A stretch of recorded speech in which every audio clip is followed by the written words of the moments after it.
Hello, good morning, नमस्कार, सत श्री अकाल, आदाब, केम छो, सब बढ़िया। तो आप सभी का एक बार फिर से स्वागत है अपनी फिजिक्स क्लासेस के अंदर और मैं हूं सक्षम वत्स, आपका फिजिक्स टीचर।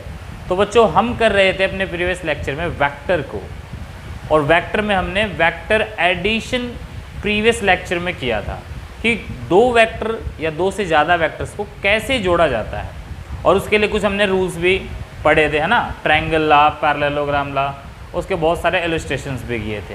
तो जिन बच्चों ने वो वीडियो नहीं देखी है तो एक बार जल्दी से आई बटन पर क्लिक करके या डिस्क्रिप्शन में जाओ, लिंक को ढूंढो, लिंक पर क्लिक करो और पहले वो वाला लेक्चर देख के आओ। नहीं देख के आओगे तो क्या हो सकता है, कुछ भी नहीं हो सकता, तुम अपने मन मर्जी के राजा हो, आज का भी समझ में आएगा आपको। ऐसा नहीं है, पीछे वाला एक बार देख लो तभी ये समझ में आएगा। तो एक बार जिसने वो नहीं देखा पहले वो लेक्चर देखें, उसके बाद ये देखें। जिसने वो देख लिया है वो इस लेक्चर को कंटिन्यू करें। तो आज जो हम करने वाले हैं वो है polygon law of vector addition, और फिर पढ़ेंगे हम रिजोल्यूशन ऑफ वेक्टर। और आज के लेक्चर के एंड तक हम पढ़ लेंगे कि अगर हमारे पास तीन वेक्टर हैं तो उनको भी कैसे जोड़ा जाता है। तो जो प्रीवियस लेक्चर में एक लॉ छूट गया था वो था पॉलीगन लॉ, तो उसी से स्टार्ट करते हैं बच्चों, polygon law of vector addition. तो आज का पहला ही टॉपिक है अपना polygon law of vector addition. तो देखो, polygon law of vector addition क्या है, बहुत सिंपल है, सबसे आसान है, कुछ करना ही नहीं है इसमें। ये लॉ क्या कहता है, according to this law if we have so many vectors, दो या दो से ज्यादा होने चाहिए, and they are represented by some sides of a polygon। मान लो मेरे पास एक वेक्टर A है, दूसरा वेक्टर B है, तीसरा वेक्टर C है, चौथा वेक्टर D है, और ये किसी पॉलीगन की साइड्स को रिप्रेजेंट करते हैं इन ए ऑर्डर। एक ऑर्डर में होना चाहिए, देखो, एक की हेड के साथ दूसरे की टेल, इसके हेड के साथ इसकी टेल, इसके हेड के साथ इसकी टेल। ऐसा अगर है तो इन सभी वेक्टर का जो रिजल्टेंट होगा वो होगा closing side of polygon taken in opposite order. Closing side of polygon taken in opposite order, यानी मान लो O से स्टार्ट किया तो O से गए P, P से गए Q, Q से गए K, K से गए मान लो T पॉइंट तक। तो OP plus PQ plus QK plus KT, ये सबका सम OT के बराबर होगा। और ये वाला जो वेक्टर यानी कि जो रिजल्टेंट है ये अपोजिट ऑर्डर में होना चाहिए, जैसे कि ट्रायंगल लॉ में करते थे। यानी according to polygon law of vector addition हमारे पास यहाँ जो रिजल्टेंट आएगा वो क्या आएगा, vector A plus vector B plus vector C plus vector D, इन चारों वेक्टर का सम। और ध्यान रहे यहाँ मैंने वेक्टर साइन लगाया है, इसका मतलब ये नहीं कि जो वेक्टर दे रखा सीधे जोड़ दोगे, लॉ का इस्तेमाल होगा, इन दोनों को जोड़ेंगे फिर इसको जोड़ेंगे फिर इसको जोड़ेंगे। कैसे, मान लो ये दो हो गए तो इन दोनों का रिजल्टेंट होगा ये, फिर इसका और इसका रिजल्टेंट होगा ये। देखो, इन दोनों का रिजल्टेंट ये ट्रायंगल लॉ के अकॉर्डिंग जो पढ़ा हुआ है हमने, फिर इन दोनों वेक्टर का, क्योंकि इन दोनों को जोड़ने के बाद ये आ गया, अब सोचो ये है ही नहीं, तो ये वेक्टर और ये वेक्टर, इन दोनों को जोड़ने के बाद मेरे को मिलेगा ये वाला वेक्टर ट्रायंगल लॉ से, फिर इन दोनों को जोड़ने से लास्ट में मिलेगा R वेक्टर। तो इस तरह से an procedure step by step आप इसको क्या करोगे, सॉल्व करोगे। इसी को बोलते हैं polygon law of vector addition. ठीक है, बड़ा सिंपल है। इसका एक छोटा सा एग्जांपल लेते हैं जिसे तुम्हें और अच्छे से समझ आ जाएगा। जरा इसको एक बार नोट कर लो। चलो, तो एक एग्जांपल समझते हैं इसका। एग्जाम्पल कुछ इस तरह का है कि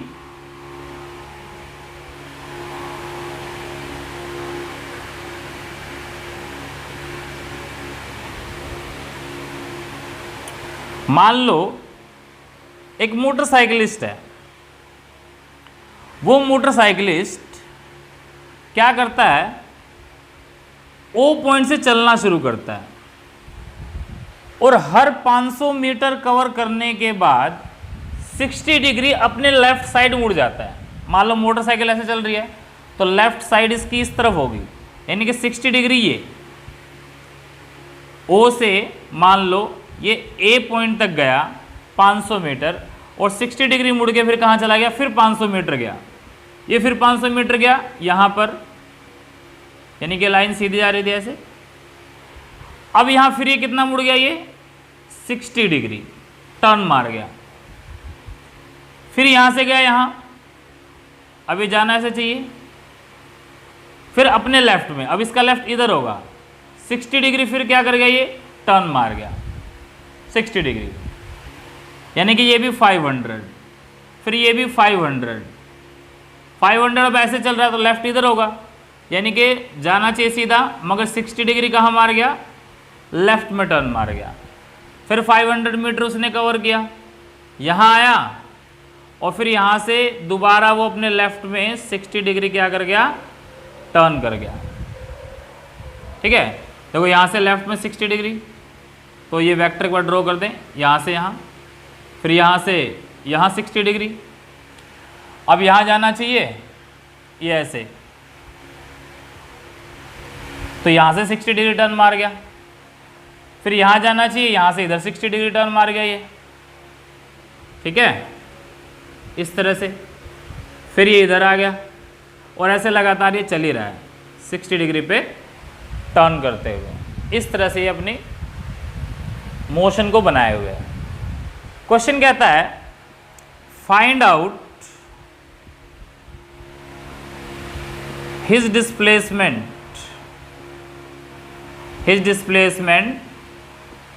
एट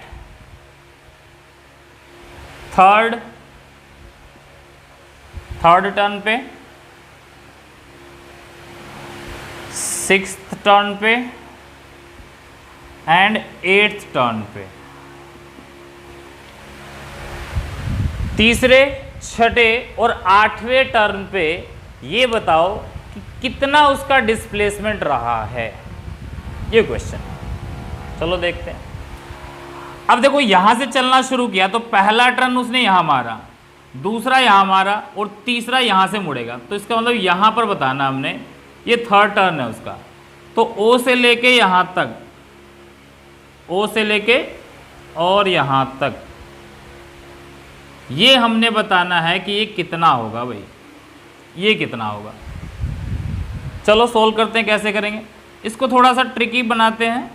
यहां से मान लो ये लाइन मैं ड्रॉ कर दूं सीधी, ये बिल्कुल सीधी लाइन ड्रॉ कर रहा हूं, यहां से इसको मिला दिया। अब देखो ये परपेंडिकुलर हो गया है, ये 60 है तो ये कितना होगा, 30 होगा। ठीक है, फिर ये ट्रायंगल देखो, ये वाली ट्रायंगल मान लो ए, और इसका ट्रायंगल का नाम दे दो ये बी, ये सी, ये डी, ये ई, बस। तो ये जो ट्रायंगल है ए बी सी, इस ट्रायंगल में ये 30, ये 60 है, तो ये कितना होगा 120,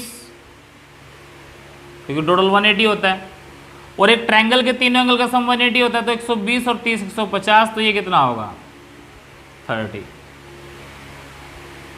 ये हो जाएगा अपने पास। तो इसमें जरा देखोगे in triangle A B C, इस पर जरा कौन सा ला लगाएं, ट्रायंगल ला लगाते हैं। एक वेक्टर ये, दूसरा वेक्टर ये, और ये इसका रिजल्टेंट, यानी कि जो वेक्टर ए सी है वो किसके बराबर आएगा, vector A B plus vector B C, vector A B plus vector B C का वेक्टर सम। तो सॉल्व कर दो, ए सी क्या होगा, दो वेक्टर कैसे ट्रायंगल में जुड़ते हैं, a squared plus b squared plus 2ab। अब ये साइड मान लो x है, 500 है ना, सब बराबर है, मगर मैं इसको मान के चल रहा हूँ x है, तो फॉर्मूला होता था a squared plus b squared plus 2ab cos theta. अब थीटा कितना है यहाँ, तो देखो एक वेक्टर ये, अब एंगल फाइंड आउट करने के लिए टेल से टेल मिलाते हैं, इसी को आगे बढ़ा दो, तो ये वेक्टर की टेल होगी, इस वेक्टर की टेल होगी, दोनों के बीच का एंगल 60, तो यहाँ cos 60 ले लेंगे। इसी तरह से एंगल चूज करते हैं, पहले भी बताया मैंने। तो AC कितना होगा, देखो ए स्क्वायर, ए कितना, ये x है, बराबर है, इसलिए सिंबल मान के चल रहा हूँ, पूरा लंबा सोल्व नहीं करना पड़ेगा आपको। X square plus 2 into x cos 60 होता है 1/2, तो 2 से 2 कट गया। ए सी कितना आया, x square 2x square plus x into x square यानी कि 3x स्क्र और उसका अंडर रूट, तो ए सी कितना आया √3x, x कितना माना था 500, तो ए सी की वैल्यू आ गई 500√3 मीटर। अभी हमारे पास ये आया है मगर हमें चाहिए ओ सी, तो अगेन ट्रायंगल लगा सकते हैं, या ये राइट एंगल ट्रायंगल दिख रही है आपको, राइट एंगल ट्रायंगल में हाइपोटेन्यूज क्या होता है, base square plus perpendicular plus square का सम करके अंडर रूट निकाल दो, तो यहां से निकाल लो ओ सी कितना आएगा, ओ सी कितना आएगा, ओ ए का स्क्वायर यानी कि 500 का स्क्वायर प्लस ए सी का स्क्वायर यानी कि 500√3 का स्क्वायर और उसका अंडर रूट, तो ये आ गया 2500 जमा 2500 गुणा में 3 7500, 7500 और 2500 हो गया 10,000 और इसका अंडर रूट ओ सी कितना आ गया 7500 2500, 10,000 को हम 10 की पावर 4 लिख सकते हैं।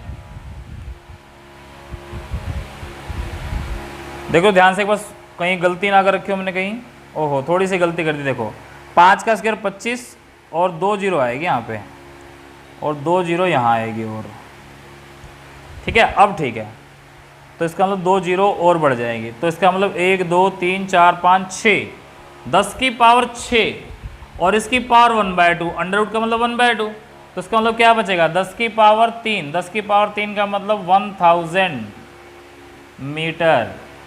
तो इसका मतलब O से C यानी कि तीसरे टर्न पे, थर्ड टर्न पे, तीसरे टर्न पे कितने मीटर कवर होगा 1000 मीटर, तीसरे टर्न पे कितना 1000 मीटर। और उसके बाद तीसरे के बाद कहाँ पूछा उसने, छठे पे, तीसरे चौथा पांचवा छठा, छठा तो यहीं वापस आ गया, यहीं से चला था, तो यहीं से चला था यहीं आ गया, डिस्प्लेसमेंट कितनी हो गई 0।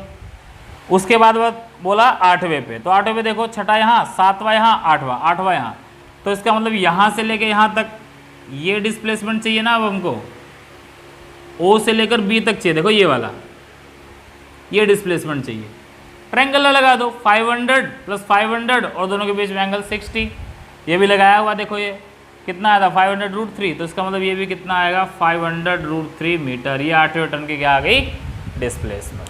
तो इस तरीके से पॉलीगन लॉ को आप इस्तेमाल कर सकते हो। इसमें ये भी पूछ सकता था कि हर पॉइंट पे क्या है डिस्टेंस कितना है, तो भी बता सकते हो कि 500 500 500 तो जोड़ते चले जाओगे। मान लो तीसरा टर्न पूछा था तो 5 गुणा में 3, 1500 मीटर कवर किया था मगर डिस्प्लेसमेंट 1000 था। छठे टर्न पे 500 गुणा में 6, 3000 मीटर आ रहे, तो इस तरह से आप निकाल सकते हो। तो इस तरह के बहुत सारे एग्जाम्पल्स आप बुक से ट्राई कर सकते हैं। ये है अपना polygon law of vector addition. और अब बढ़ते हैं हम अपने रिजोल्यूशन ऑफ वेक्टर की तरफ। चलो इसको एक बार नोट कर लो, कहीं ने नोट नहीं किया होगा एक बार, चलो करें।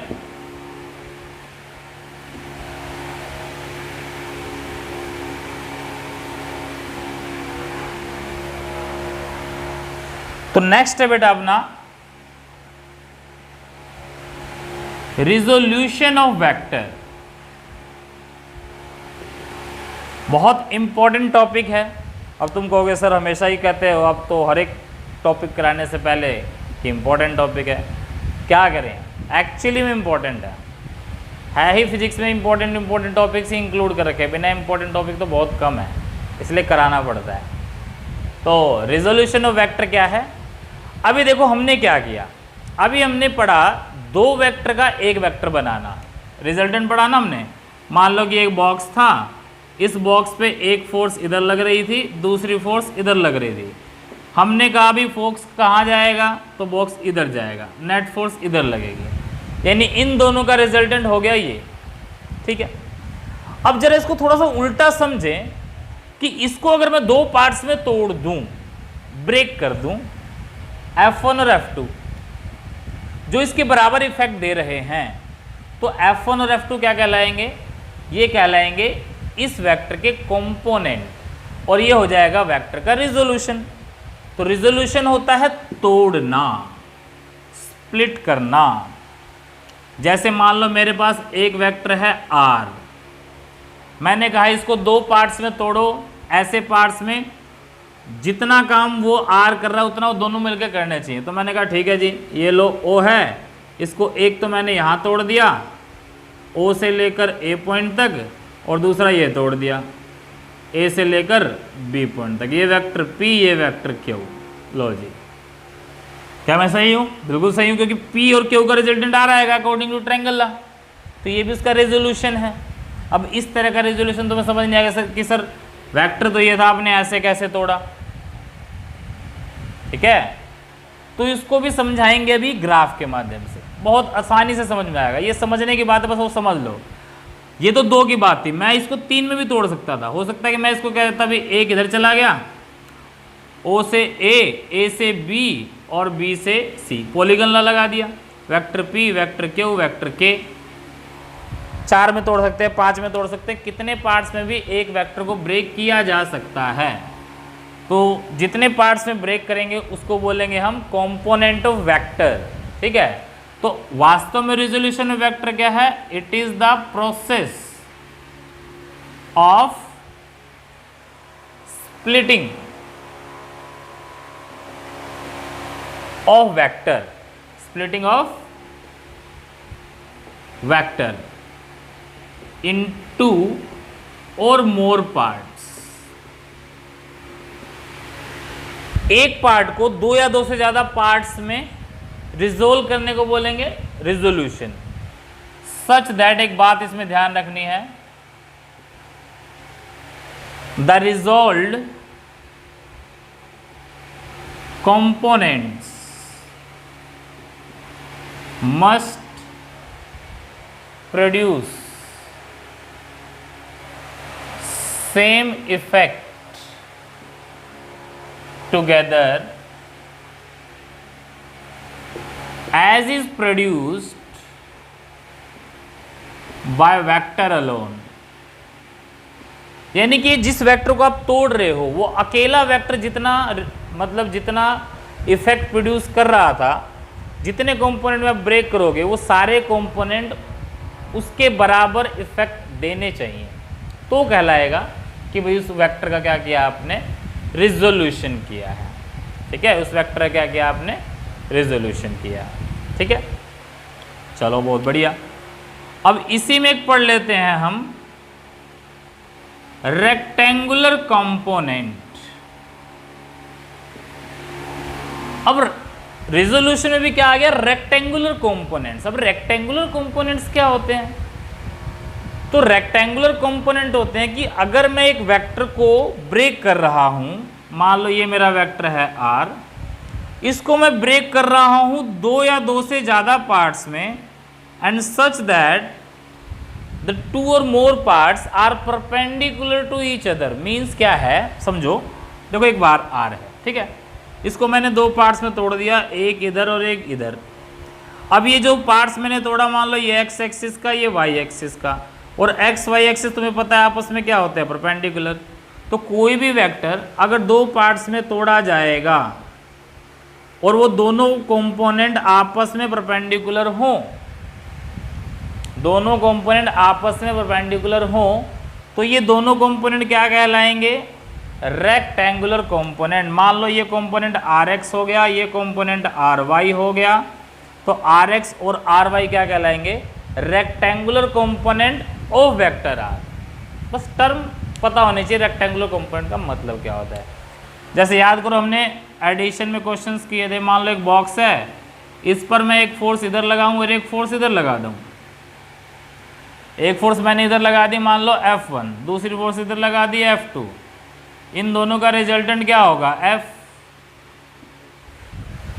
अब सपोज करो कि ये F1 F2 आपको नहीं दे रखे थे, ये सिर्फ F दे रखा था।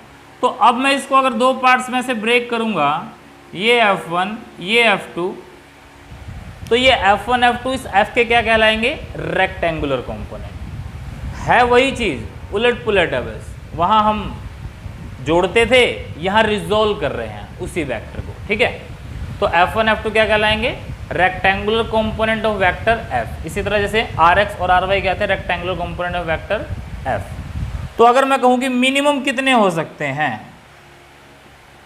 मिनिमम रेक्टेंगुलर कंपोनेंट, तो मिनिमम आप कहोगे कि भाई कम से कम 2 पार्ट्स में तो टूटेगा ही एक वेक्टर, तो मिनिमम हो गए 2। और मैं कहूँ मैक्सिमम रेक्टेंगुलर कंपोनेंट कितने हो सकते हैं। अब देखो वैसे तो वेक्टर के जो कंपोनेंट्स हैं हम रिजोल्व करें कितने पार्ट्स तोड़ सकते हैं, बट रेक्टेंगुलर कंपोनेंट मैक्सिमम कितने हो सकते हैं, ज़्यादा से ज़्यादा कितने पार्ट्स, क्योंकि जितने पार्ट्स तोड़ोगे हर पार्ट आपस में परपेंडिकुलर होना चाहिए, तो ज़्यादा ज़्यादा आप 3 ही कर सकते हो। और कौन कौन सा है, ये x axis, y axis, z axis, सबने पढ़ा। एक वेक्टर को एक्स में तोड़ दिया, वाई में भी तोड़ दिया, जेड में भी तोड़ दिया, तो एक्स वाई जेड ये सब क्या कहलाएंगे, रेक्टेंगुलर कंपोनेंट ऑफ वेक्टर। तो 3 से ज़्यादा तो एक्सिस होते नहीं, तो 3 से ज़्यादा रेक्टेंगुलर कंपोनेंट भी नहीं होते। आपने पढ़ा है ना, हम लिखते थे F is equals to 2i cap plus 3j cap plus 4k cap. अब ये जो 2i कैप प्लस 3j प्लस 4 कैप k कैप लिखा हुआ ये क्या है, ये रेक्टेंगुलर कंपोनेंट ही तो है फोर्स का। ये जो लिखा है वास्तव में क्या है, ये रेक्टेंगुलर कंपोनेंट है कि x में 2 न्यूटन है, y में 3 न्यूटन है, z में 4 न्यूटन है, एक फोर्स की वैल्यू, ठीक है। इसका रिजल्टेंट और कुछ आएगा, है ना, i के साथ वाले का स्क्वायर, j के साथ वाले का स्क्वायर, k के साथ वाले का स्क्वायर करके स्क्वायर रूट करके निकाल देते थे। इसका प्रूफ भी इसके अंदर आएगा अभी। तो वास्तव में ये रेक्टेंगुलर कंपोनेंट ही हैं। अब ये कैसे सोल्व होते हैं, कैसे कैलकुलेट करते हैं, जरा देखते हैं उसको। तो एक बार जल्दी फटाफट इसको नोट कर लो, फिर हम आगे बढ़ते हैं। चलो जल्दी से नोट करो, चलो कर लिया, पॉज करके नोट कर सकते हैं, स्क्रीनशॉट ले सकते हैं। चलो आगे बढ़ते हैं। तो नेक्स्ट अब हम सीखेंगे कि किसी भी वेक्टर को रिजॉल्व कैसे किया जाता है, यानी कि रेक्टेंगुलर कंपोनेंट की कैलकुलेशन करनी है। रेक्टेंगुलर कंपोनेंट्स ऑफ वेक्टर, चलो जी देखते हैं। मान लो ये एक्स एक्सिस है, ये वाई एक्सिस है। मेरे पास एक वेक्टर है यहाँ पर, मान लो ये पी वेक्टर है जो ओ से ए पॉइंट तक जा रहा है, ठीक है। अब इस पी वेक्टर के मैंने 2 पार्ट्स करने हैं। मैंने ऐसा मान लिया कि ये वेक्टर P एक्स एक्सिस के साथ एंगल बना रहा है थीटा। ये वेक्टर P एक्स एक्सिस के साथ एंगल बना रहा है थीटा। P को मैंने 2 पार्ट्स में रिजोल्व किया। एक किया मैंने इस तरफ एक्स एक्सिस में, यहां से इस O से इस तरफ, ये मान लो B पॉइंट है, इसको मैंने बोल दिया Px। एक मैंने इस वेक्टर को रिजोल्व किया y में,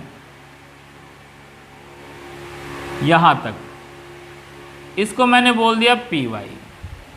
देखो P वेक्टर का एक कंपोनेंट x में, दूसरा कंपोनेंट y में, ऐसे रिजोल्व कर दिया। अब ये जो कंपोनेंट है Px है, Py है, Px है, Py है, ये क्या कहलाएंगे, रेक्टेंगुलर कंपोनेंट कहलाएंगे। तो क्या मैं वेक्टर P को ऐसे लिख सकता हूं, Px i cap plus Py j cap. वह वेक्टर P है, 2 कंपोनेंट है, जो x में लगता है उसके साथ i कैप, जो y में लगता है उसके साथ j कैप। लिख सकते हैं, बिल्कुल लिख सकते हैं ना। अब क्या करना है भाई साहब हमको, तो Px और Py निकालना है। इसको रख लो जी इक्वेशन नंबर 1 और शुरू हो जाओ। अब देखो ये Py है, तो क्या ये पूरा Py होगा, बिल्कुल मैथमेटिकली ये बराबर है बिल्कुल। तो जरा ट्रायंगल देखोगे OAB, कैलकुलेट कैसे करेंगे, देखो जो निकालना है, क्योंकि Px निकालना है, तो Px निकालना है, P गिवन है, Px अपॉन P, थीटा के सामने वाला परपेंडिकुलर, ये बेस या हाइपोटेन्यूज, तो बेस अपॉन हाइपोटेन्यूज क्या होगा, कॉस थीटा। तो Px कितना आ जाएगा, P कॉस थीटा। यानी कि ये जो कंपोनेंट निकल के आया ये कितना आया, P कॉस थीटा। सिमिलरली करके ये इक्वेशन 2, जरा पी वाई निकालो, कितना आएगा पी वाई कितना आएगा। तो इसी ट्रायंगल को देखो, पी वाई निकालना है और आपको पी गिवन है, तो पी वाई अपॉन पी यानी कि परपेंडिकुलर अपॉन हाइपोटेन्यूज क्या हो जाएगा, साइन थीटा होगा। और पी वाई कितना आएगा आपका, पी इंटू में साइन थीटा, पी इंटू में साइन थीटा। ये पी एक्स आ गया, ये पी वाई आ गया। ये इक्वेशन 3 क्या है, दोनों वैल्यू में यहाँ रख दूँ तो क्या मैं p को ऐसे लिख सकता हूँ, p cos theta i cap plus p sine theta j cap. कुल मिला के हमें रेक्टेंगुलर कंपोनेंट निकालना था जो निकल चुका है। पी वाई हमारा कितना है यहाँ पर, p साइन थीटा। तो इस वेक्टर का x कंपोनेंट होगा p cos थीटा, इस वेक्टर का y कंपोनेंट होगा p sine theta. Is that clear? सबको समझ में यहाँ से आ गया? तो इसका मतलब क्या है कि जब वेक्टर टूटेगा दो पार्ट्स में तो एक कोस कंपोनेंट आ रहा है, एक साइन कंपोनेंट आ रहा है। इसको एक ट्रिक से याद भी रख सकते हो। कैसे याद रखेंगे, मान लो हमारे पास एक वेक्टर है, ये आर वेक्टर है, इसको मैंने दो पार्ट्स में तोड़ा है, एक इधर एक इधर, इसके साथ एंगल थीटा है। तो आपने क्या करना है, ये जो वेक्टर आर है जिसके साथ एंगल बना रहा है थीटा, उसके साथ लिख दो कॉस, और ये वाला वेक्टर साथ में आर का कोस कंपोनेंट कहलाएगा ये। और जहां एंगल नहीं है वो क्या हो जाएगा, आर साइन थीटा। अब तुम कहोगे क्या एंगल थीटा हमेशा एक्स के साथ आएगा? कोई जरूरी नहीं है, जरूरी नहीं है आर हमेशा यानी कि जो थीटा है वो हमेशा एक्स के साथ आए। थीटा बदल भी सकता है। जैसे मान लो ये मैंने आर दे दिया, ये दो कंपोनेंट में तोड़ दिया मैंने, अब मैं कहता हूँ ये एंगल थीटा है, तो ये कंपोनेंट हो जाएगा आर कोस थीटा, ये कंपोनेंट हो जाएगा आर साइन थीटा, ये कंपोनेंट आर साइन थीटा है। जिसके साथ एंगल है वो कोस, जिसके साथ एंगल नहीं है वो साइन। तो इसका मतलब क्या, अगर मेरे पास एक सिंगल वेक्टर गिवन है, बिल्कुल सिंगल वेक्टर, तो मैं इसका कंपोनेंट कर सकता हूं रेक्टेंगुलर? तो बिल्कुल कर सकता हूं इस तरह से। और अगर मान लो मुझे कंपोनेंट दे रखे हो ax ay यानी px py की वैल्यू दे रखी हो, तो क्या मैं p निकाल सकता हूं? निकाल सकता हूं। और उसका फॉर्मूला पता है क्या आएगा, p का फॉर्मूला आएगा p x square plus p y square का अंडर रूट। कैसे? जैसे मैंने देखो याद करो, बताया था ना, i के साथ वाले का स्क्वायर कर दे और j के साथ वाले का स्क्वायर कर दे तो इस वेक्टर का मैग्नीट्यूड निकल के आ जाएगा। वही तो मैंने यहाँ निकालना है। और ये यहाँ से डिराइव्ड है। कैसे? देखो ये इक्वेशन 2 नजर आ रही है, इक्वेशन 3 नजर आ रही है, इन दोनों को स्क्वायर करके ऐड कर दो। इसका स्क्वायर करो जरा, कितना आएगा, p square cos square theta. इसका स्क्वायर करो, p square sine square theta. Right side का स्क्वायर हो गया, लेफ्ट का भी करो, p x square plus p y square. P square common ले लो, बचेगा cos square theta plus sine square theta. इधर बचेगा p x square plus p y square. P square cos square theta plus sine square theta कितना हो जाएगा, 1 equal to p x square plus p y square. और p कितना आएगा, under root p x square plus p y square. क्या मेरी बात समझ में आई सबको? तो ये जो कहानी है ये यहीं से डिराइव्ड है।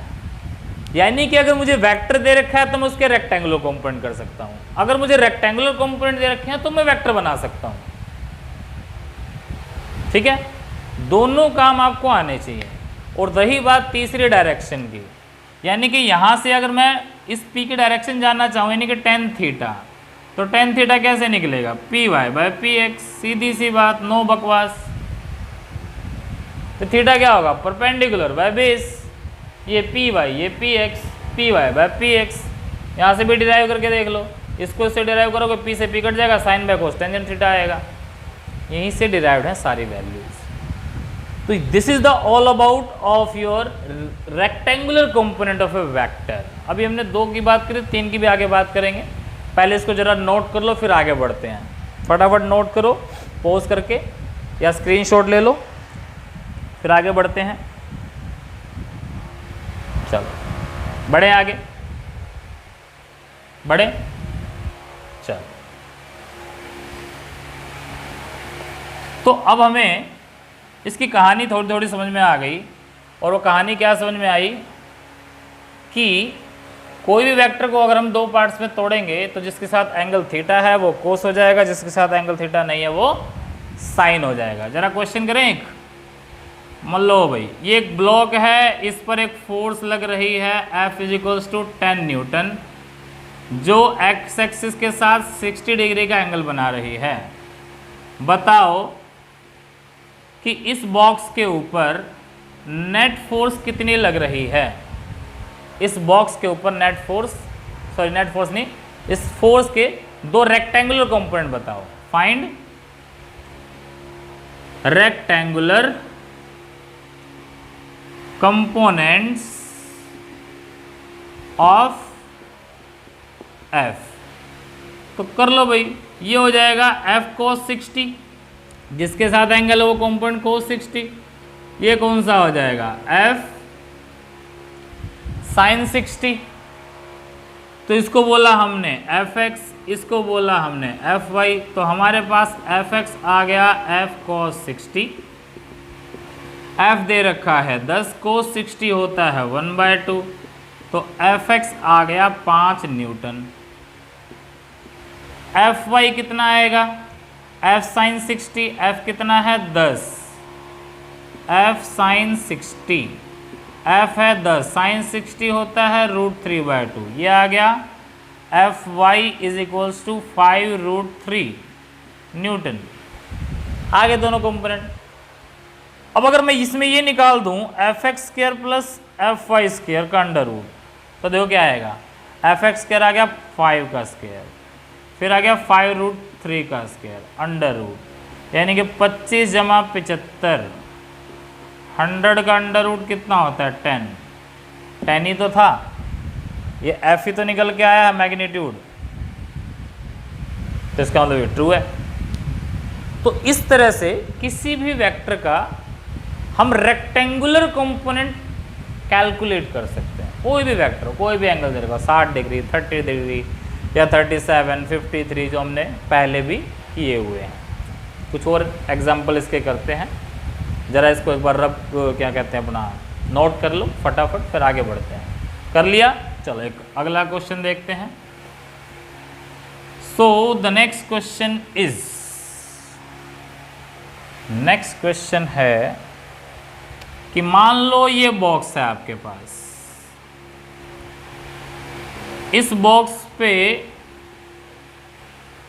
ये मान लो आपकी है एक्सिस, ठीक है, एक्स एक्सिस। एक फोर्स इधर लग रही है 10 न्यूटन की, दूसरी फोर्स इधर लग रही है 20 न्यूटन की, ये एंगल है 37 डिग्री और ये एंगल है जी आपका 53 डिग्री। जरा इन दोनों फोर्सेस के रेक्टेंगुलर कंपोनेंट निकालो और फिर नेट फोर्स निकालो। Find net force acting on block. जल्दी से शुरू हो जाओ, पॉज करके, पॉज करो, ट्राई करो फटाफट और जल्दी से सॉल्व करके मुझे बता दो इसका आंसर क्या आएगा। जल्दी से फटाफट, चलो करो करो करो जगह करो फटाफट। 1 2 3 4 कर लिया सबने। चलो देखते हैं, अगेन मैं वही करूंगा। ये जो F10 न्यूटन है इसको मैं F1 मानता हूँ, 20 है इसको F2 मानता हूँ, या सीधा 10 ही लिख लेना। तो F1 का इधर वाला कंपोनेंट कौन सा होगा, कोस होगा, यानी कि 10 cos 37 लिख सकता हूँ मैं। और इधर जो कंपोनेंट आएगा वो कौन सा कंपोनेंट आएगा, क्योंकि ये देखो F1 ऐसे है, ये एंगल 37 है, तो आप ऐसे ही तो ब्रेक करोगे, एक इधर और एक इधर, ये बीच में आना चाहिए तभी आपस में परपेंडिकुलर होंगे। तो ये कंपोनेंट हो जाएगा 10 और sin 37, ठीक है। अब दूसरा कंपोनेंट है ये देखो 20, तो 20 के दो कंपोनेंट, एक इधर और एक इधर होगा। ध्यान से देखो, दूसरे मार्कर से दिखा दें।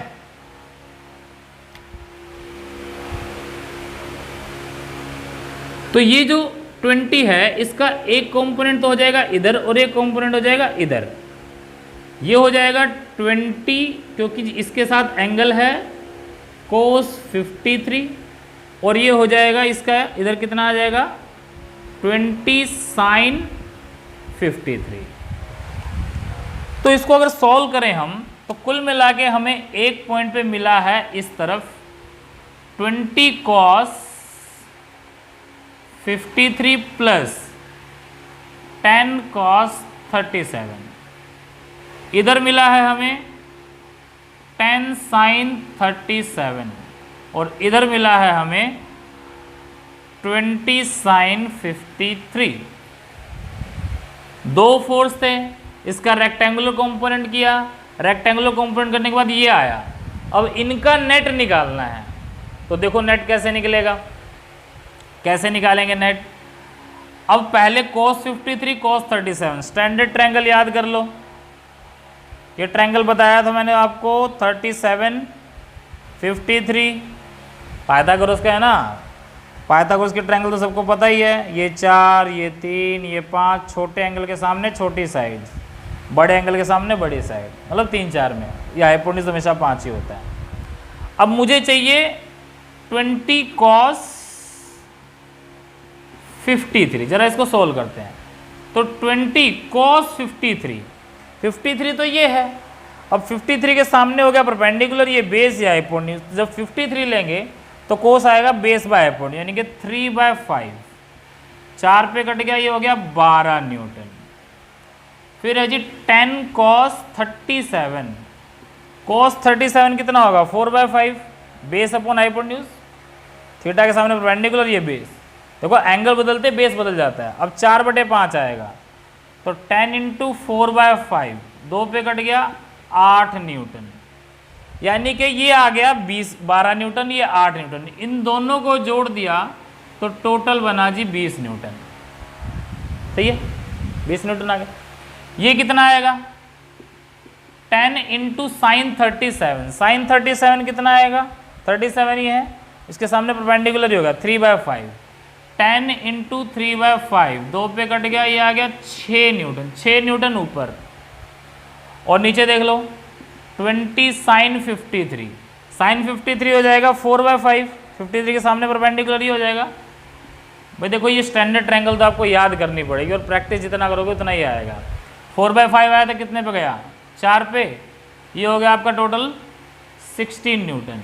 तो 6 ऊपर और 16 नीचे, देखो 6 ऊपर 16 नीचे, तो नेट किधर लगेगा नीचे, कितना 16 माइनस यानी कि 10।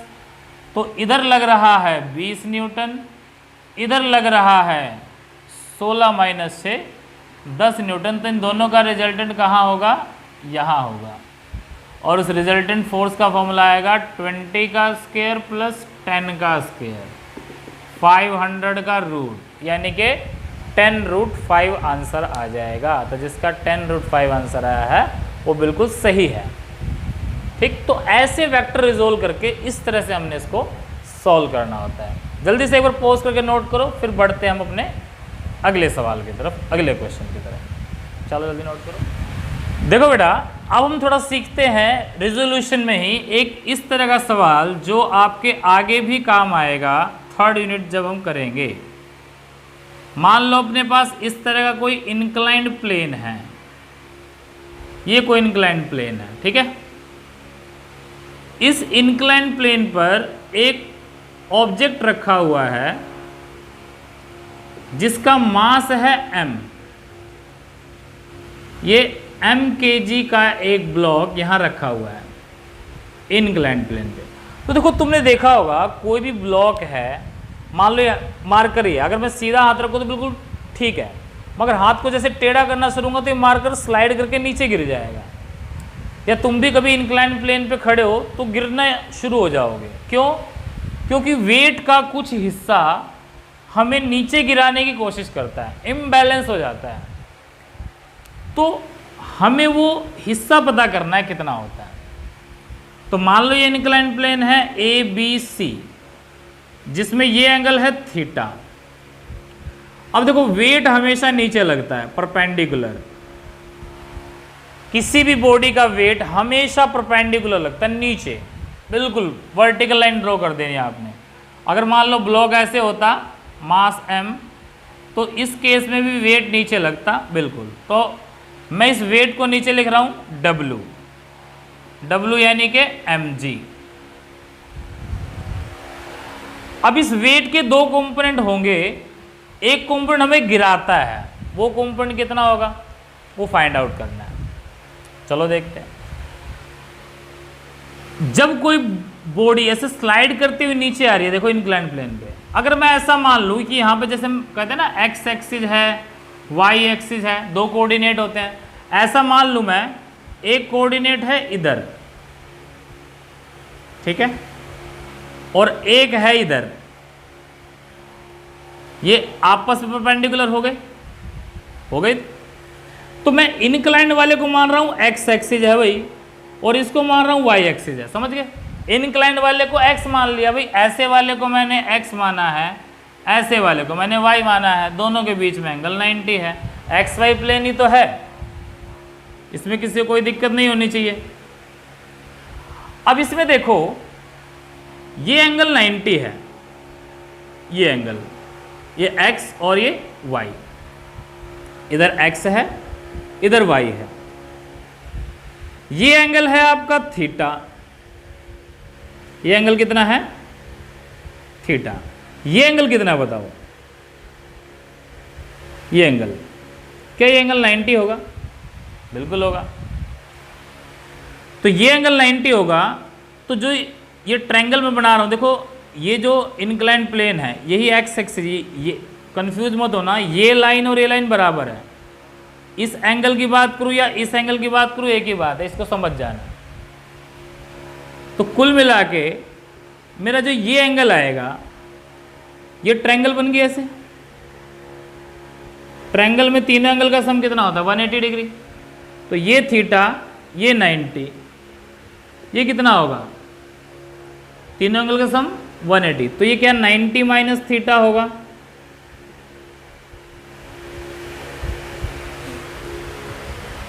ये एंगल 90 माइनस थीटा आ जाएगा। जोड़ के देख लो, 90 plus theta plus 90 minus theta, theta ने थीटा को मार दिया 180 डिग्री। इस ट्रायंगल को तो सेटिस्फाई कर दिया। अब देखो ध्यान से, मैंने ये ऐसे बनाया हुआ है, ये इधर है W, ये इधर है X, ये इधर है Y, ये एंगल 90 था और ये ऐसे पूरा ये ट्रायंगल आगे बना हुआ था। ये एंगल अभी मैंने माना है 90 माइनस थीटा, ये वाला एंगल 90 माइनस थीटा आया है, ये वाला, ये और ये एक ही बात है। ये 90 माइनस थीटा आ गया तो ये कितना होगा, क्योंकि पूरा एंगल 90 है, इसमें 90 माइनस थीटा ही है, तो ये थीटा ही तो होगा। या अगर मैं उल्टा पूछ लेता कि अगर ये एंगल थीटा है तो ये कितना कहोगे तुम, अगर टोटल 90 है तुम कहोगे 90 माइनस थीटा है सर, तो एंगल थीटा है ना। तो कुल मिला के ये एंगल कितना आया थीटा, कुल मिला के एंगल कितना आया थीटा। ये समझाने के लिए था, दोबारा बताता हूँ, एक बार दोबारा समझ लो फटाफट। हमने यहाँ वेट को रिजोल्व किया था mg, ये इंक्लाइंड प्लेन x एक्सिस को माना था, इधर y एक्सिस को माना था, ये ऐसे जोड़ा हुआ है, ये एंगल थीटा है, ये एंगल 90 है। तो ये एंगल कितना आया था 90 माइनस थीटा, ये 90 माइनस थीटा, तो ये थीटा, क्योंकि इन दोनों के बीच का एंगल 90 है, इन दोनों के बीच का एंगल। तो कुल मिला के ये y के साथ एंगल कितना आ गया थीटा, जो ये था। अब कुल मिला के हमने निकालना ये था। अब समझ लो शॉर्ट बात, शॉर्ट बात क्या है, यही डायग्राम दोबारा बना रहा हूँ। ये हमारे पास इंक्लाइंड प्लेन था, यहाँ पर ये ब्लॉक रखा हुआ था जिसका वेट लग रहा है W, नीचे ये एंगल थीटा। तो इस W को अगर दो पार्ट्स में तोड़ूंगा, एक इधर एक इधर, ये एंगल थीटा, तो ये भी आपका थीटा आएगा। कैसे आएगा बता चुका हूँ। तो थीटा W को जब दो पार्ट्स में तोड़ोगे, जिसके साथ एंगल वो कोस हो जाएगा, जिसके साथ एंगल नहीं है वो कौन सा कंपोनेंट हो जाएगा, साइन थीटा हो जाएगा। तो ये आ जाएगा W कॉस थीटा, ये आ जाएगा W साइन थीटा। कोई दिक्कत किसी को नहीं होनी चाहिए मेरे ख्याल से। समझ में आई बात। इस इंक्लाइंड प्लेन को ऐसे बना लो, चाहे इस इंक्लाइंड प्लेन को ऐसे बना लो, ठीक है। इसमें भी W इधर लग जाएगा, तो इसको एक इधर तोड़ देंगे, एक इधर तोड़ देंगे, ये एंगल थीटा आ जाएगा, ये W cos थीटा, ये W sin थीटा। हमेशा याद रखो नीचे लाने वाला कंपोनेंट W sin थीटा ही है। वेट का जो कंपोनेंट बॉडी को नीचे लेकर आएगा वो कंपोनेंट कौन सा है? W sin theta. क्लियर हो गई बात? बढ़े आगे, नोट कर लो, फिर इसका एक क्वेश्चन करते हैं। चलो कर लिया, देख दो। इसी का एक क्वेश्चन आपने ट्राई करके अभी मेरे को फटाफट सॉल्व करके बताना है। बहुत आसान है, कोई मुश्किल बात नहीं है।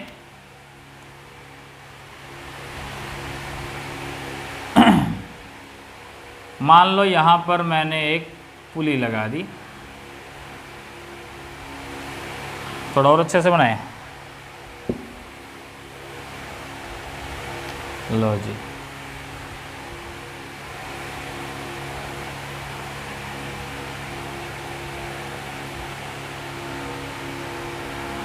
ये पुली लगा दी यहाँ पर, ये बॉडी है और एक इधर ये बॉडी है। ये 60 डिग्री है, ये 30 डिग्री है। ये 5 केजी की है, ये 10 केजी की है बॉडी। आपने बताना है कि ये दोनों में से कौन सी बॉडी नीचे जाएगी, कितनी फोर्स के साथ नीचे जाएगी। ऊपर लग रही है इधर टेंशन फोर्स T, इधर टेंशन फोर्स T। ठीक है, कुल मिला के इसमें कुछ नहीं, बस तुम मुझे रेक्टेंगुलर कंपोनेंट निकाल के दिखा दो, बाकी और कुछ नहीं करना। नेट वेट कुछ नहीं निकालना, सिर्फ रेक्टेंगुलर कंपोनेंट निकाल दो, बस इतना निकाल के दे दो, खत्म कहानी। जल्दी पॉज करो, ट्राई करो, जल्दी से करो, फटाफट करो। 1 2 3 4 करें। चलो देखते अगेन, ये आ गया भाई। इसका W1 नीचे आएगा, इसको दो पार्ट्स में तोड़ेंगे, एक इधर एक इधर। ये 60 तो ये भी 60, W1 cos 60, W1 sin 60। ये W2 नीचे आ गया, इसका एक कंपोनेंट इधर एक कंपोनेंट इधर, जो नीचे आता है वो साइन कंपोनेंट होता है, W2 sin 30 और W2 cos 30। तो यहाँ से सॉल्व कर लो, यहाँ से सॉल्व करेंगे तो क्या आएगा? W1 cos 60 कितना आएगा? W1 10 दे रखा था ना। अच्छा देखो, ये मास होता है और वेट होता है mg, तो 10 इंटू में ग्रेविटी की वैल्यू मान लो 10 लेता हूँ, cos 60 होता है 1/2, तो ये कितना आ गया? 50 न्यूटन मान लेते हैं इसको। फोर्स होती है ना, वेट एक तरह की। तो इधर 50 और इधर कितना? W1 sin 60, sin 60 यानी कि 10 इंटू 10, मास 10, 10 ग्रेविटी, mg लिखते हैं ना, ऐसे ही लिख सकते हो ना, mg sin 60। m कितना? 10, ग्रेविटी 10, sin 60 √3/2, तो ये आ जाएगा 50 √3 न्यूटन। सिमिलर वे में you can calculate this, W2 sin 30 और W2 cos 30। कराने की जरूरत मुझे लगती नहीं कि इसको कराना चाहिए। बाकी आगे और आएगा कि कैसे डिटेल में, इधर है तो नेट उधर जाएगा, किधर जाएगा, वो जब आगे आएगा तब करेंगे। अभी सिर्फ हमने इसमें रेजोल्यूशन को समझना था, वो आपको अच्छे से समझ में आ गया होगा। अब अगले सवाल की तरफ बढ़ते हैं, जल्दी से नोट कर लो, बढ़े। चलो देखो,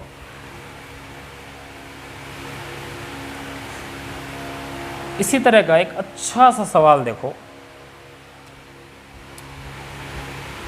लो जी, एक व्यक्ति है जिसका नाम है रामलाल। देखो जी, ये रामलाल जी ऐसे दो रस्सियों को पकड़ के लटके हुए हैं, ठीक है। ये रस्सियाँ यहाँ एंगल बनाती है 53 डिग्री का, यहाँ एंगल बनाती है 37 डिग्री का। दिस इज 53, दिस इज 37, ठीक है। और आसान कर दूँ, 53 भी आसान है, कोई मुश्किल थोड़े है। इसका जो मास है वो है 20 kg। आपने बताना है ये जब लटक गया तो इसमें एक टेंशन फोर्स आएगी T1 और इधर एक टेंशन फोर्स आएगी T2। ये T1 और T2 की वैल्यू कितनी होगी ये बतानी है। जरा एक बार पॉज करो, ट्राई करो कि सॉल्व होता है या नहीं होता है। फटाफट इसको पॉज करके ट्राई करो। चलो 1 2 3 4, देखो ट्राई करोगे तभी आएगा, बिना ट्राई करने मत आना, नहीं तो वैसे समझ जाओगे मगर सॉल्व नहीं होगा कोई भी क्वेश्चन आपसे। चलो कर लिया, स्टार्ट करते। देखो अब यहां देखो इसका वेट कहां लगेगा, नीचे लगेगा mg। तो कुल मिला के अपने पास 3 फोर्स हो गई। एक हो गई जी आपके पास ये mg,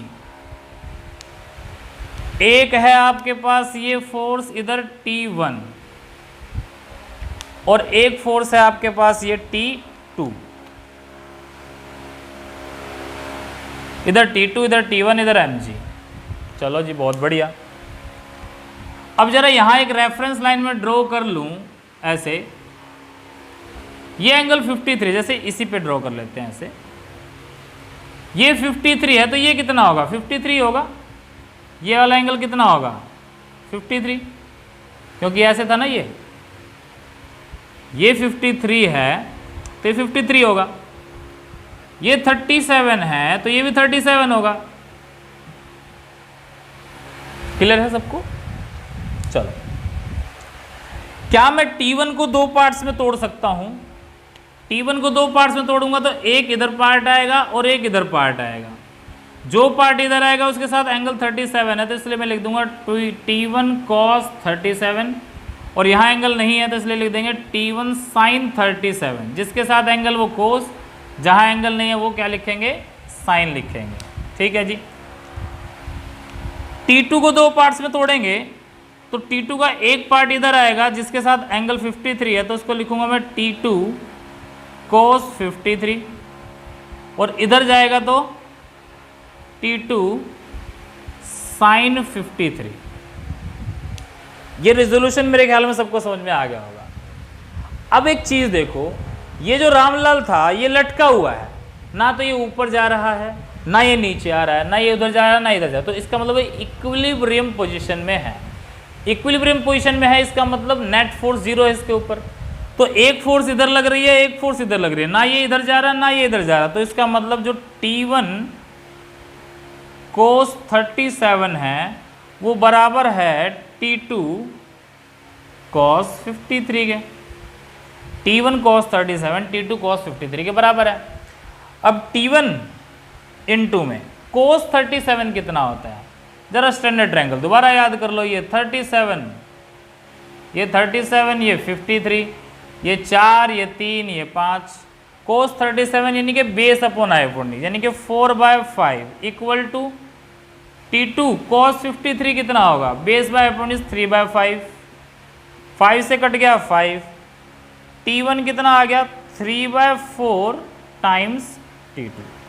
यहां से तो आ गया T1 और T2 में रिलेशन, यहां से क्या आ गया, T1 और T2 में रिलेशन आ गया। चलो जी, तो हमारा ये तो सोल्व हो गया लेफ्ट राइट। अब ऊपर नीचे देखो, ये mg है और ऊपर कितना है, ऊपर है T1 sin 37 plus T2 sin 53 equal to mg। T1 sin 37 T1 sin 53, ये ऊपर है और नीचे है mg और दोनों बैलेंस है तो बराबर होंगे। तो यहाँ देखो T1 sin 37 कितना होगा, तो sin 37 यहाँ आ जाओ, परपेंडिकुलर अपॉन हाइपोटेन्यूज 3/5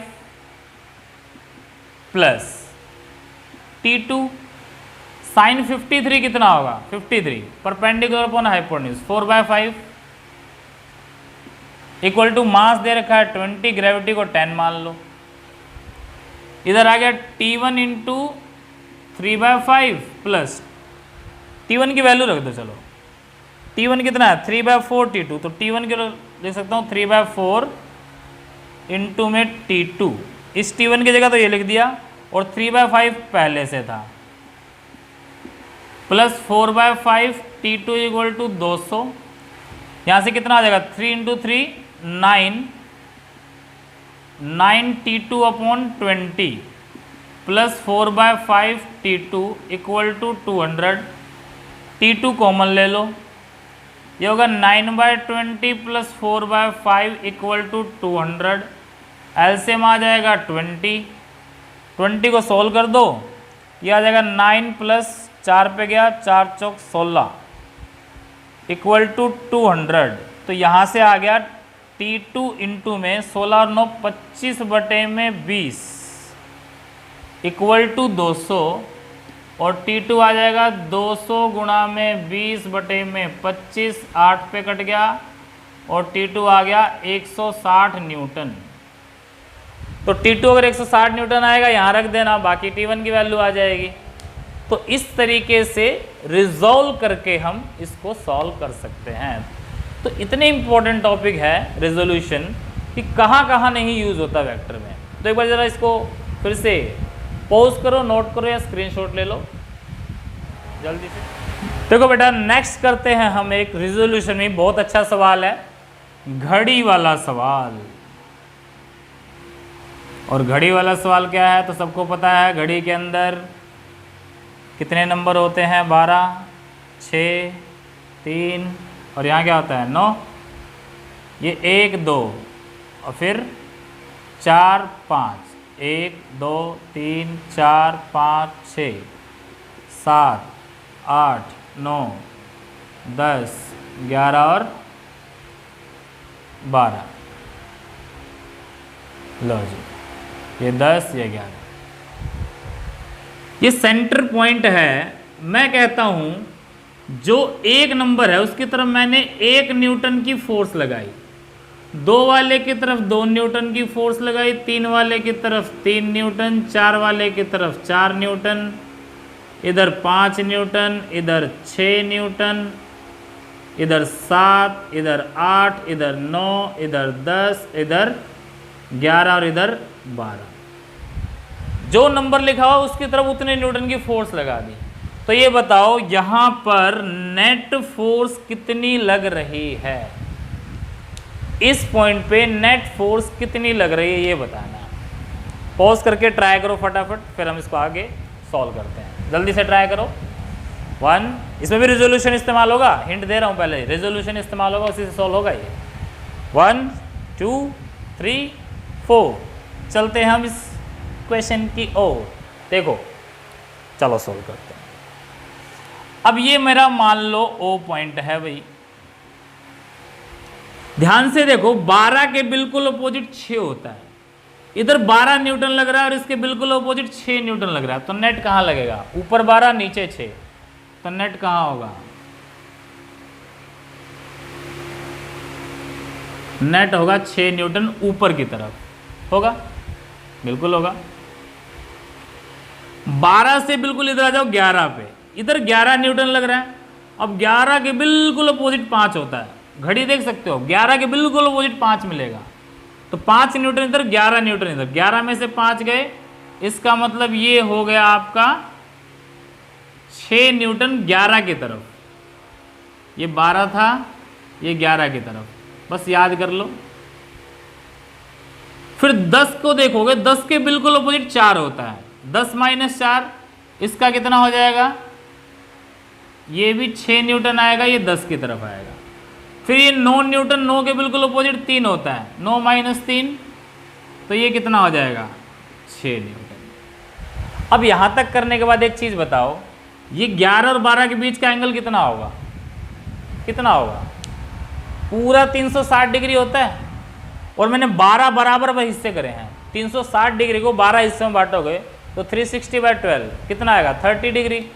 यानी कि ये एंगल आ गया आपका 30 डिग्री, और ये एंगल भी कितना है? 30 डिग्री, और ये एंगल भी कितना है? 30 डिग्री। हर एक के बीच में 30-30 डिग्री का एंगल है। ठीक है, समझाने के लिए लिखा है। अब जरा इधर आ जाओ, 8 न्यूटन है, 8 के बिल्कुल अपोजिट 2 है, 8 के बिल्कुल अपोजिट 2 है, 8 - 2 इसके अगेन दोबारा यहाँ कितना आ जाएगा?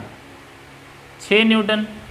7 के बिल्कुल अपोजिट 1 होता है, तो 7 के अपोजिट 1, तो ये भी कितना हो गया? 6 न्यूटन। और नीचे वाला 6 तो सोल्व हो ही चुका है। तो अगर मान लो मैं इसको यहाँ से एक डॉटेड लाइन ड्रॉ कर रहा हूँ, ये एंगल भी कितना होगा? 30। अब देखो, क्या मैं इस 6 न्यूटन को 2 कंपोनेंट में रिजॉल्व करूं, एक इधर और एक इधर। ध्यान से देखना, इस 6 को मैंने एक इधर और एक इधर रिजॉल्व किया, तो जो इधर रिजॉल्व करूंगा उसके साथ एंगल 30 है, तो ये हो जाएगा 6 cos 30। और इधर जो आया इसके साथ एंगल नहीं था, ये वाला। देखो ये 6 न्यूटन, इसके साथ इधर कंपोनेंट बनाएंगे। यहाँ समझ लो ये 6 न्यूटन है, इसको ऐसे तोड़ा हमने, एक इधर एक इधर, ये एंगल 30 है, तो 6 cos 30 और ये 6 sin 30। तो कुल मिला के यहाँ कंपोनेंट आ जाएगा 6 sin 30 और 6 पहले से था, तो 6 + 6 sin 30 हो जाएगा, और यहाँ 6 + 6 cos 30 हो जाएगा। अब देखो ये 6 सोल्व हो गया। अब इस 6 को देखो, ये 6 इस लाइन के साथ टोटल 60 डिग्री का एंगल बना रहा है, 30 + 30। तो इस 6 का कंपोनेंट इधर जो आएगा वो आएगा 6 cos 60, और इस 6 का इधर जो कंपोनेंट आएगा वो कितना आएगा, 6 sin 60, ये प्लस हो जाएगा। तो इधर ये 3 कंपोनेंट हो गए 6 के, इधर ये कंपोनेंट हो गए। बात समझ में आई सबको? सेम वे में इसको कर दो, इस 6 को मैं इधर, इस 6 को मैं इधर और इधर ब्रेक करूंगा, तो ये आएगा 6 cos 30, और इधर कितना आएगा, देखो इधर एंगल नहीं है तो 6 sin 30 आएगा, और 6 sin 30 पहले से है, देखो ये पहले से है, 6 sin 30 एक और आ गया, तो क्या ये 2 से मल्टीप्लाई हो जाएगा, 2 × 6 sin 30, 6 sin 30 + 6 sin 30, 2 से मल्टीप्लाई हो जाएगा। इसी तरह इस 6 को तोड़ूंगा, अभी एंगल टोटल 60 हो गया, तो इधर एक और आ जाएगा 6 cos 60, और इधर आएगा 6 sin 60, जो कि ये रहा। तो क्या ये भी 2 से मल्टीप्लाई हो जाएगा?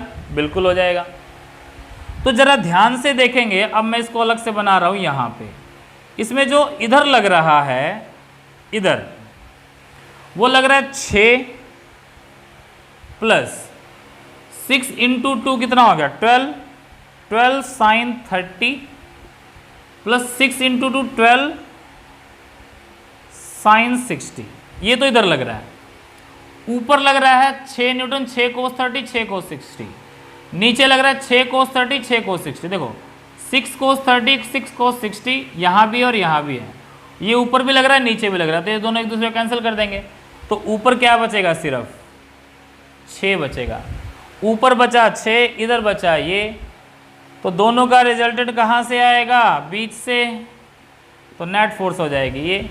इसको सॉल्व कर लो, कितना आएगा, 6 + 12 गुणा में sin 30 होता है 1/2, जब 12 × √3/2, तो ये हो जाएगा आपका 6 जमा में 6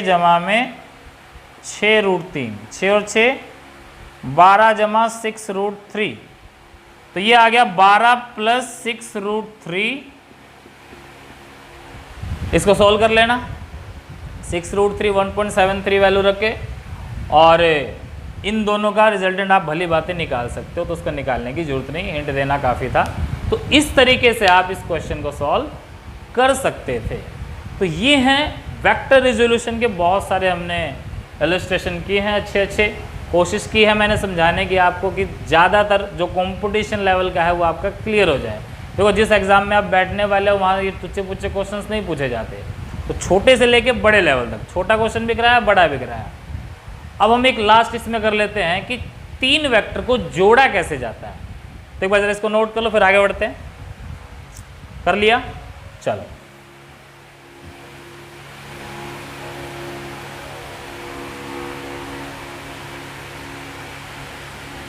तो देखो 3 वेक्टर को जोड़ेंगे कैसे, यानी कि कुल मिला के एडिशन ऑफ 3 वेक्टर्स।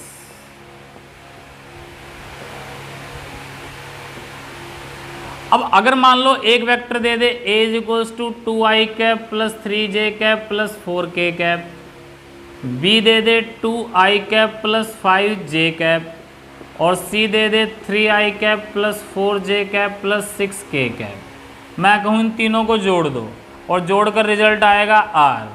तो ऐसे जोड़ना तो बहुत आसान है। आई को आई से, जे को जे से, के को के से जोड़ना है। 2 2 4 और 3 7 आई कैप प्लस 3 5 8 और 4 12 जे कैप प्लस 4 और 6 10 के कैप। यहाँ नहीं है तो इसका मतलब 0। ये आंसर आ गया। इस तरीके से तो जोड़ना बहुत आसान है। आई को आई में जोड़ना है, जे को जे में जोड़ना है और के को के में जोड़ना है। बट मैं इस तरह का नहीं बता रहा आपको। बात आती है जब हमें कोऑर्डिनेट्स की फॉर्म में दे रखे हों। जैसे मान लो आपको एक वेक्टर इधर दे रखा है, एक वेक्टर इधर दे रखा है, एक वेक्टर इधर दे रखा है। ये 3 वेक्टर दे रखे हैं आपको। मान लो vector A, vector B, vector C. ये एंगल दे दिया आपको 60 डिग्री, ये दे दिया 45 डिग्री और ये दे दिया आपको 30 डिग्री। ठीक है, इस तरीके से दे दिया 60 45 30 तीनों दे दिए। अब कहता है इन तीनों वेक्टर को जोड़ के दिखाओ। ए की वैल्यू दी है 10 न्यूटन, बी की वैल्यू दी है 5 न्यूटन और सी की वैल्यू दी है मान लो 5√2 न्यूटन। ये दे दिया आपको। तो इनको जोड़ने का तरीका क्या है? तो देखो, अब इन तीनों को जोड़ेंगे तो हमारे पास एक रिजल्टेंट आएगा R। अब A को 2 कंपोनेंट में तोड़ेंगे, X में और Y में। B को 2 कंपोनेंट तोड़ेंगे, X में Y में। C को भी तोड़ेंगे, X में Y में। तो कुल मिला के मेरे पास जो R आएगा वो 2 कंपोनेंट में आएगा, RX में और RY की फॉर्म में। इस तरह से आएगा। और जो RX आएगा वो सबके X कंपोनेंट को जोड़कर आएगा, AX BX CX। और R जो Y आएगा वो सबके Y कंपोनेंट को जोड़ के आएगा, AY BY और CY। यानी अब करना क्या है? सबके X कंपोनेंट निकालने, सबके Y कंपोनेंट निकालने, जो अभी तक हम करते ही आ रहे हैं। तो XY कंपोनेंट निकालना कोई मुश्किल काम थोड़े है। मान लो ये X एक्सिस है, ये Y एक्सिस है, ये नेगेटिव X एक्सिस है, ये माइनस Y एक्सिस है। क्या दिक्कत है? कर दो। देखो ये A है, इसके 2 कंपोनेंट करेंगे, एक इधर और एक इधर, एक इधर और एक इधर। ये कंपोनेंट कौन सा होगा? एंगल नहीं है तो 10 sin 60। ये कितना होगा? 10 cos 60, 10 cos 60, 10 sin 60। ठीक है। B का देखो, B का 5 न्यूटन है तो इधर होगा 5 cos 30 और इधर होगा कितना? ये कंपाउंड कितना होगा? 5 और आपका कितना आ जाएगा? ये 5 sin 30। 30 था ना, जिसके साथ एंगल वो कोस नहीं है तो साइन। cos 45, एक इधर और एक इधर, जिसके साथ एंगल है वो हो जाएगा 5√2 cos 45, इधर हो जाएगा 5√2 sin 45। ठीक है। तो ज़रा यहाँ से निकाल के देखो कितना कितना ये सॉल्व होकर आएगा। अब ज़रा इधर देखो, इधर देखो, इधर देखो, इधर देखो और नेट निकाल दो। एक तरीका तो ये है, या सबके x जोड़ लो, सबके y जोड़ लो। इसका x देखो, यानी कि यहाँ से अगर मैं इसका x देखूँगा वो है 10 sin 60, यानी कि मैं RX निकाल रहा हूँ ना ये, तो x हो गया 10 sin 60 और उसके बाद bx कितना है? Plus 5 sin 30। cx कितना है? अब c का देखो x में ना आके नेगेटिव x में आया है तो माइनस हो जाएगा। 5√2 cos 45, तो rx कितना आया? 10 sin 60 कितना होगा? sin 60 होगा √3/2 प्लस 5 sin 30 होगा 1/2 माइनस 5√2 cos 45 होगा 1/2, रूट से कैंसिल। rx आ गया 5√3 प्लस 5/2 माइनस 5। इसको सोल्व कर लेंगे। सिमिलर वे में आर वाई निकालना है आपको। अब आर वाई में देखो ये दोनों तो प्लस हो जाएंगे और ये अपोजिट है तो माइनस हो जाएगा, यानी कि 5√2 sin 45 प्लस 10 cos 60 और माइनस 5 cos 30। अब ये एंगल रुक के आप इसको सोल्व कर सकते हो, बिल्कुल सोल्व कर सकते हो, कोई बड़ी बात नहीं है इसको सोल्व करने। जो भी सोल्व करके आएगा, यानी कि कुल मिला के आपके पास एक आर एक्स कॉम्पोनेंट आ गया, एक आर वाई कॉम्पोनेंट आ गया, तो इन दोनों का रिजल्टेंट क्या होगा, बीच में से होगा आर किसके बराबर आएगा, R X square R Y square उसका अंडर रूट, यानी कि ये जो सोल्व होके आएगा, ये जो सोल्व होके आएगा, उसके बाद ये करना है, बस फाइनल आंसर। तो कभी भी 3 वेक्टर को जोड़ना है तो ऐसे भी जोड़ सकते हो। अगर इसमें कोई भी कन्फ्यूजन होती है कि ए एक्स बी एक्स सी एक्स समझ नहीं आ रहा, तो सीधा क्या करो, यहाँ देख लो, इधर कितना इधर कितना, कौन ज़्यादा कौन कम, मान लो इधर ज़्यादा इधर कम तो नेट इधर लगेगा, इधर ज़्यादा इधर कम तो नेट ऊपर लगेगा, उसके अकॉर्डिंग रिजल्टेंट निकाल दो, जो पहले मैंने बताया हुआ है। तो इस तरीके से आप सोल्व कर सकते हो। ये था आज का अपना लेक्चर रिजोल्यूशन का, जो बहुत इंपॉर्टेंट लेक्चर था। नेक्स्ट लेक्चर में मिलेंगे फिर वेक्टर के एक बहुत अच्छे टॉपिक के साथ। तो तब तक के लिए फिजिक्स करते रहिए एंड खुश रहिए। All the best, thank you.